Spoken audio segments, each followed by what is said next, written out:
Okay, another common question I get is, how can I learn all this stuff? Well, there's dozens of books, hours of DVDs, there's conferences, presentations, um, articles on the internet, blog posts, all kinds of discussion about this. But I think the easiest way, or what I tried to do, when I first got into this, I wrote some fairly lengthy, heavily documented books with hundreds of footnotes and all that. And the feedback I got from most people was it was too complex, too much information. So I decided to write a small little book called, this is it, Moronize America, the Pocket Edition. Now, admittedly, you have to have a fairly big pocket for this to fit in, but it's designed to be an introduction that goes through the whole thing. And you can see I have some marks in here, some tabs of areas that I want to emphasize, but I wanted to show here that it's really pretty easy.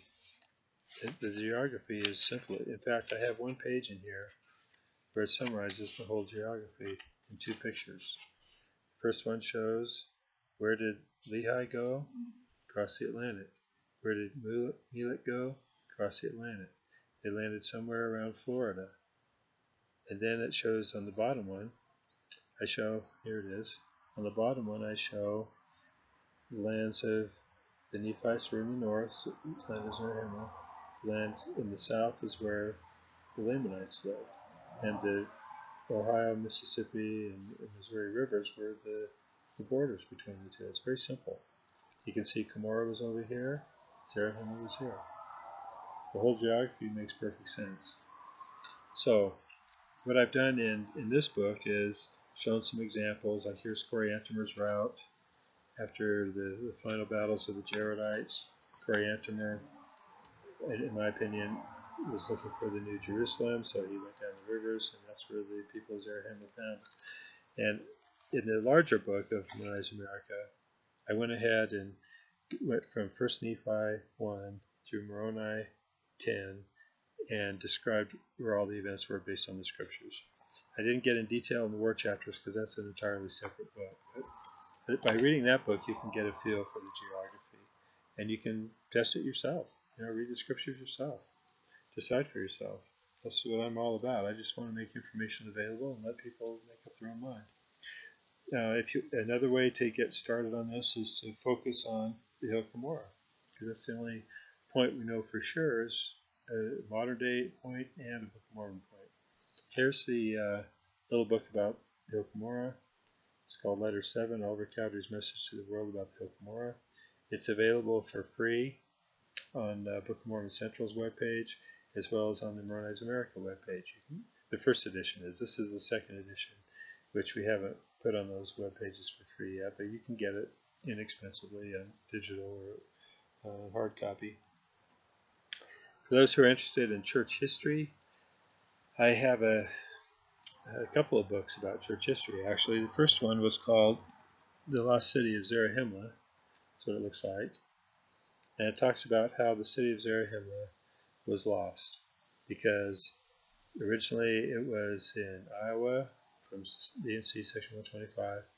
Then, because of the Two Cumorah theory and the Mesoamerican theory, everybody moved it down to Central America, but now I think we've reclaimed it and figured out that it's back where it always was. Then for people who are really interested in church history, I've done this book called Brought to Light, which goes through and explains what happened in the 1842 times and seasons, and it gives some real specific examples. I have tables in here that compare different editions of important books, so you can really get into the detail and see how things compare. I like this one a lot because I like church history. There's a lot of details in here that most people haven't known. For example, I have a table in here that shows all of the passages from unattributed articles, in other words, articles that were anonymous or signed only by the editor, that have been included in the Joseph Smith manuals and teachings to the prophet Joseph Smith and so forth, even though I'm showing that Joseph Smith didn't write these, other people did. Then I have this book that most of you have seen called Moronize America. This is the full edition of it. This is the one, if you want to get into the detail, you can read all the footnotes. And I think there's, 322 footnotes in here you can read. Some people tell me they read every footnote because they just love to follow it up and see how it all fits. I think that's great. But I have a lot of scriptural references as well that are not in the footnotes, just directly out of the verses of the Book of Mormon. So there's your idea of how to get started. Of course, in my view, the best way to get started is read the scriptures for yourself. And just keep in mind Cumorah being in New York, and see if you can figure it out. Maybe somebody can figure out a geography that makes more sense than the one I proposed in these books. That would be fantastic. We are finding more and more archaeological sites that corroborate what the Book of Mormon says, and we'll continue to discuss those on the blogs and in future publications. But for now, I'd say to get started on this, the easiest way is the Little Moronize America book. It goes through it in some detail. There's a fantastic book by Rod Meldrum called The Book of Mormon in the Heartland. It's a big green hardback book, like a coffee table book full of fantastic pictures. I didn't bring a copy of it with me here to look at. If you like church history and you don't have a lot of references, there's one I recommend called Opening the Heavens. And I didn't write this one, but it has a lot of original sources. My only hesitation here is that it puts excerpts of it. You can see here, for example, instead of giving you the entire reference, it gives you just some excerpts. So, but it does give you access to where you can find the originals. So I realized a lot of people don't like to read, or they don't like to read long books. They want just articles. And we put a ton of material up on the internet. You can find it at moronizeamerica.com.